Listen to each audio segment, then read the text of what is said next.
Gawa tayo guys ng organic na pataba para sa ating halaman.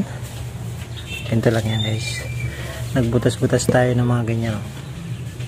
Dito natin lalagay yung mga scrap na mga prutas, balat ng gulay. Tapos lulubog natin yan dyan.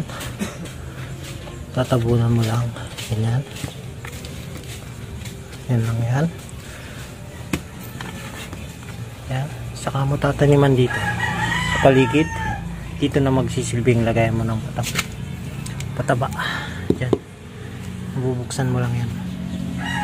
Yan guys, paglalagay mo yung scrap, yan, bubuksan mo lang. Tapos may mga butas-butas yan sa gilid. Pag diniligan mo, dito ka na magdidilig, hindi na dito. So direkta na yan dun sa ugat. Ganyan lang guys. Yan. Yan din yung marami yan.